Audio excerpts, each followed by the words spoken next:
ایسی برائی کو ایجاد کیا جو ان سے پہلے کسی قوم نے برائی نہ کی تھی، ایسی بدکاری جس کی مثال تاریخ میں کہیں نہیں ملتی۔ اس قوم نے ایسا کیا کام کیا تھا اور ان کا کیا انجام ہوا۔ حضرت لوط علیہ السلام اللہ کے ایک برگزیدہ نبی تھے۔ آپ کے والد کا نام حاران تھا جو تاریخ کے بیٹے تھے۔ آپ کی پیدائش عراق کے قدیم شہر میں ہوئی تھی۔ اس شہر میں ابراہیم علیہ السلام کا ایک مسکن تھا۔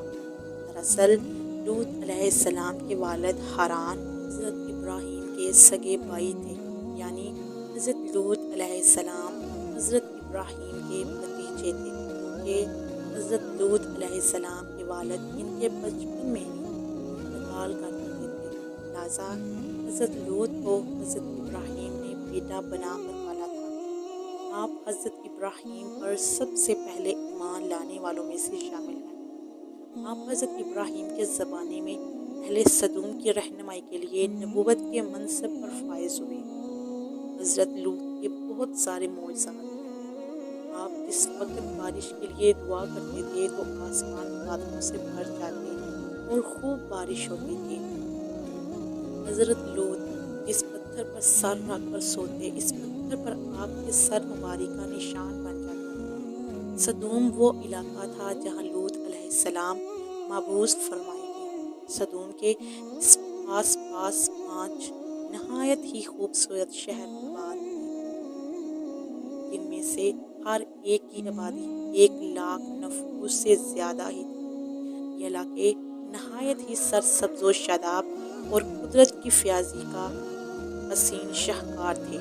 یہاں باغات کی کثرت تھی، لہلہاتی کھیتیاں یہاں کی ضروریات سے کہیں زیادہ تھیں۔ اردن شام اور اسرائیل کے درمیان بسا ہوا یہ علاقہ نہایت ہی زرخیز تھا۔ وہاں طرح طرح کے اناج، پھل، میوے بکثرت پیدا ہوتے تھے، اور یہی وجہ تھی کہ آس پاس کی بستیوں کے لوگ بھی اپنی معاشی اور غذائی ضروریات کے لیے ان بستیوں کی طرف آتے تھے۔ مگر یہ بات اہل سدوم کے لوگوں کو بالکل بھی پسند نہ تھی۔ ان کے خیال میں ان کی بستیوں میں پیدا ہونے والے پھلوں، اناجوں اور سبزیوں پر صرف ان کا ہی حق تھا۔ وہ نہیں جانتے تھے کہ دوسری بستیوں کے لوگ ان کے علاقے میں آئیں۔ ایک دن سدوم کے لوگ اس بات پر غور و فکر کر رہے تھے کہ باہر سے آنے والے لوگوں کو یہاں آنے سے آخر کیسے روکا جائے۔ ابلیس ایک بزرگ کی شکل میں ان کی محفل میں آیا اور کہا، اگر تم ان سے پیچھا چھڑانا چاہتے ہو تو میرے کہنے پر عمل کرو۔ اس اجنبی بزرگ کی بات لوگوں نے بہت توجہ سے سنی۔ ابلیس نے کہا، میں کل بتاؤں گا۔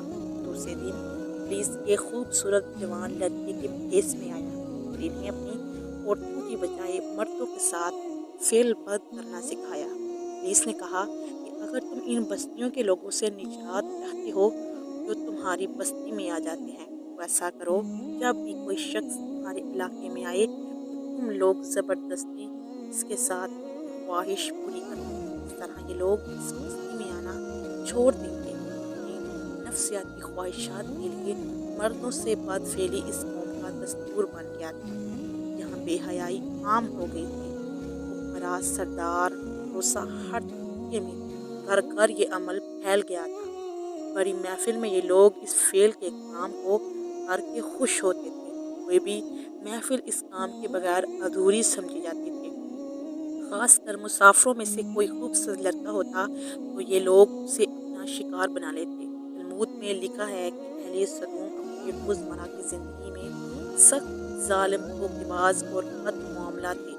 مسافر ان کے علاقے سے بخیریت نہ گزر سکتا تھا۔ کوئی غریب ان کی بستیوں سے روٹی کا ایک ٹکڑا نہ پا سکتا تھا۔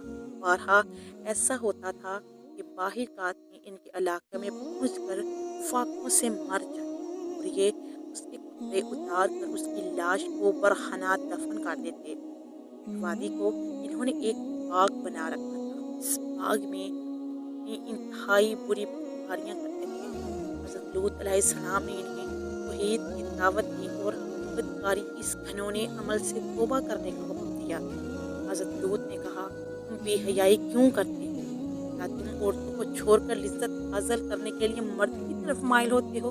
حقیقت یہ ہے کہ تم احمق لوگ ہو۔ حضرت لوط اہل صدوم کو دن رات وضع و نصیحت کیا کرتے تھے، لیکن قوم پر اس کا کوئی اثر نہ ہوا، بلکہ وہ بہت فخریہ انداز میں یہ کام کرتے تھے۔ انہیں حضرت لوط کا سمجھانا بھی برا لگتا تھا، لہٰذا انہوں نے صاف صاف کہہ دیا کہ اگر تم ہمیں اس طرح برا کرنے سے روکو گے، ہمارے کاموں میں مداخلت کرتے رہو گے، تو ہم تمہیں اپنے شہر سے نکال دیں گے۔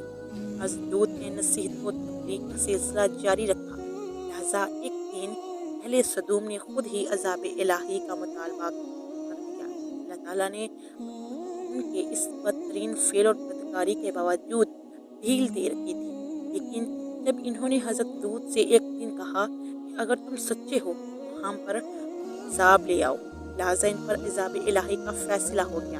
اللہ نے اپنے خاص فرشتوں کو دنیا کی طرف روانہ کر دیا۔ یہ فرشتے دراصل حضرت جبرائیل، میکائیل اور اسرافیل علیہ السلام تھے۔ یہ فرشتے حضرت لوط علیہ السلام کے گھر تشریف لے آئے۔ حضرت لوط نے جب ان خوبصورت نوعمر لڑکوں کو دیکھا تو سخت گھبراہٹ اور پریشانی میں مبتلا ہو گئے۔ انہیں یہ خطرہ محسوس ہوا کہ اگر ان کے قوم کے لوگ نے انہیں دیکھ لیا تو نہ جانے وہ ان کے ساتھ کیا سلوک کریں گے۔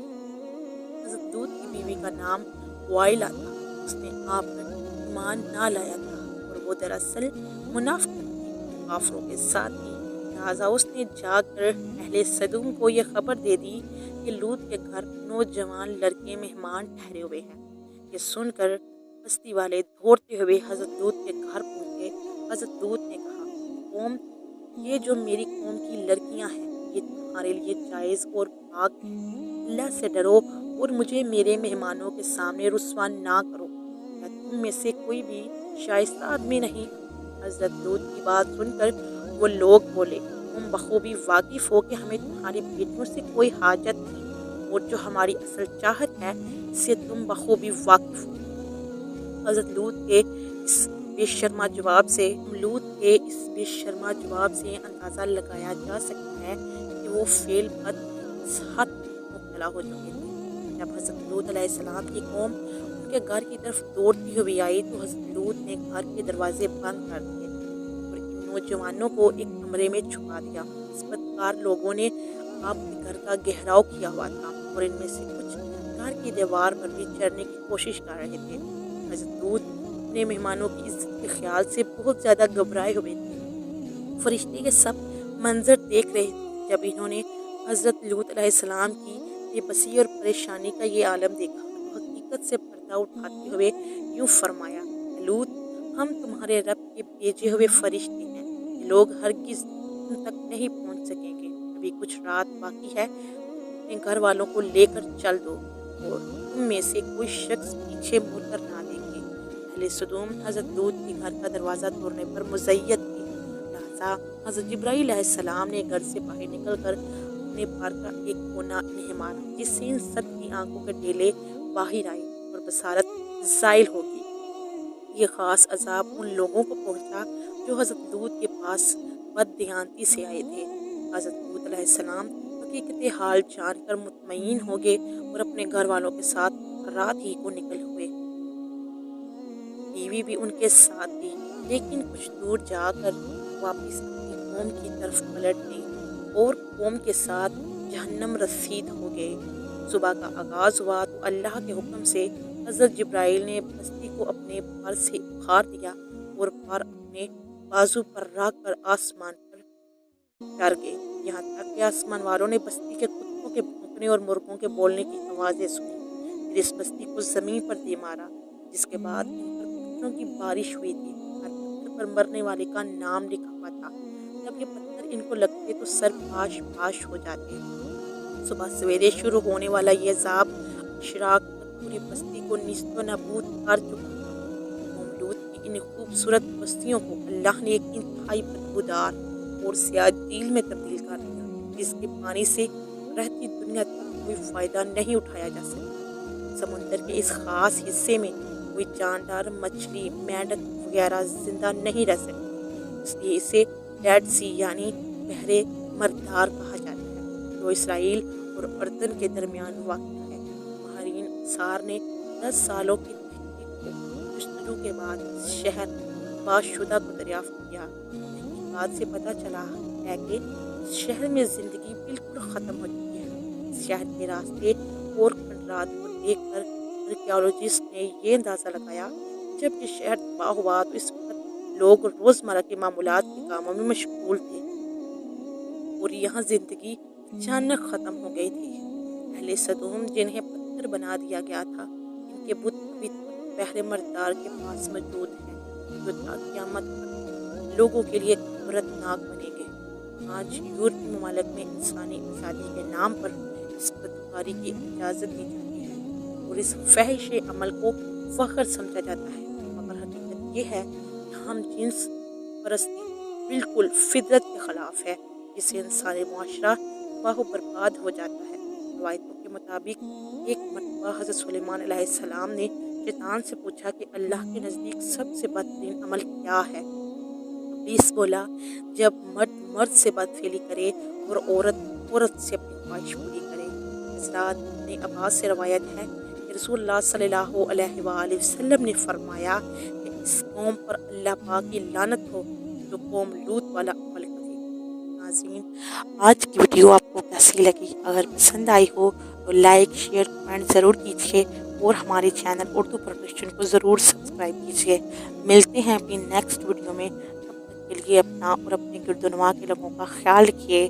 اللہ تعالی ہم سب کا حامی و ناصر ہے۔ آمین ثم آمین۔ شکریہ۔